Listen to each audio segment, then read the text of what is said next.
če lahko govorim verjetno mi bodo slišali, da je zdravstvo ogromno težko. Jaz bi se sam rad navezal na gospod Jensele, ki bi prej rekla za te intervencije kratne, pa je gospoda Mirec malo iz direktorja zdravstvenega doma prejeli, za to sodelovanje, da trenutna formula, ki jo imamo, nam to omogoča, verjetno pa ta nova, ki jo pač trenutno predstavljamo, da pravilniku tega ne bo več tako dobro omogočila, res, da bo to dispečerski center urejo, ampak število se pa zmanjšuje in ne povečuje, vsaj za Krško, kjer je predviden samo en realni mobil brez NRV-ja.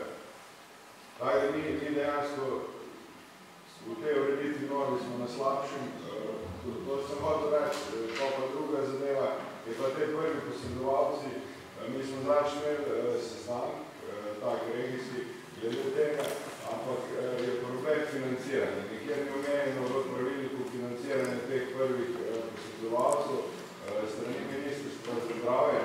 Mi razumemo, da prostovoljci se bojo vključili, pozdravljamo ta sistem, ampak me zanima tudi financiranje strani Ministrstva in pravilnika NMP, kjer to ni več poročeno. Mogoče je odgovor jasen takoj na začetku. Ministrstvo ne more izvajati financiranje v pravilniku NMP. Financiranje vse, ki gre za dejavnost nujne medicinske pomoči, se izvaja v potom splošnega dogovora. To mislim, da nam vsem jasno. Druga zadeva glede prvih posredovalcev. Prakse v Sloveniji so različne. Efekt je približno enak. Kaj od prvih posredovalcev želimo? Prakse so pa različne. Bom povedal čisto primer.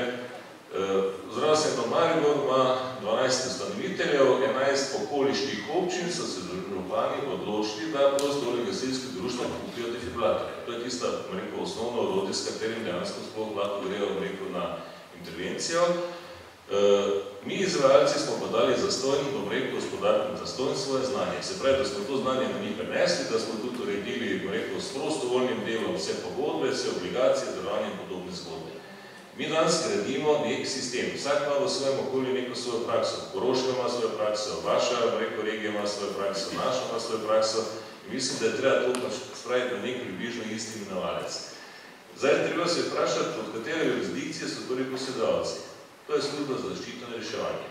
Se pravi, oni bojo verjetno tudi tisti prvi naslov ob sodelovanju lokalne skupnosti, ker na koncu koncev verjetno je interes lokalne skupnosti, predvsem tukaj županom iz prostovoljnih gasilskih društv, v tem konkretnem primeru izredno dobro dela se na koncu konca in vedno nekaj tudi poskušajo to delo olajšati, je, da se z te stvari uredijo. Ker če mu nekdo pač predstavi, gledajte, on je lahko v 2 minutah potencialno pri človeku srčne zastoje, da bo defibrilator lahko zadevo razreši, je definitivno to, tisti prvi gradnik v sistemu, ki smo ga pač včasih napačno, tudi tekom te razprave, napačno razumeli.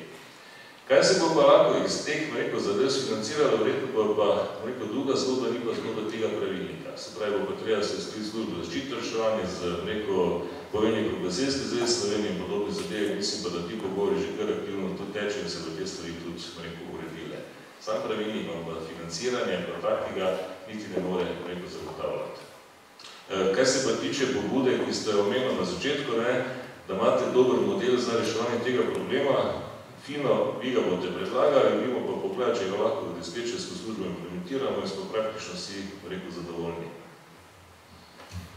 Kar se tiče prvih posredovalcev, lahko rečem, da se je ministrstvo tudi sestalo že z Uradom za zaščito in reševanje in tudi z vodstvom gasilskih društev zveze, kjer seveda se vsi strinjamo, da so to primeri dobre prakse.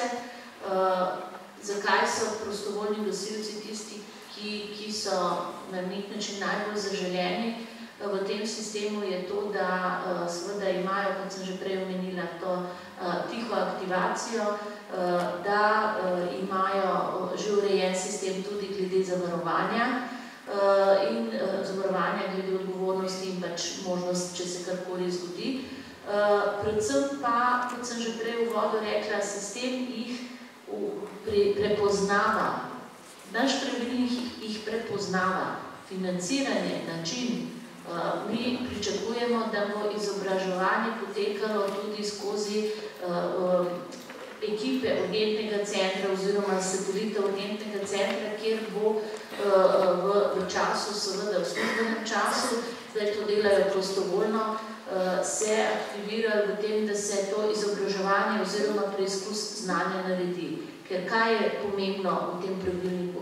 Da vsi ti, ki so prostovoljci in želijo to delati in brezplačno to delajo, da imajo možnost se izobraževati in da mi določimo, kaj morajo znati in da je preizkus znanja, ki mora biti enkrat letno. To pomeni, da bo ta sistem prostih posredovalcev na nek način urejen. Za celo Slovenijo poenoten glede znanja, glede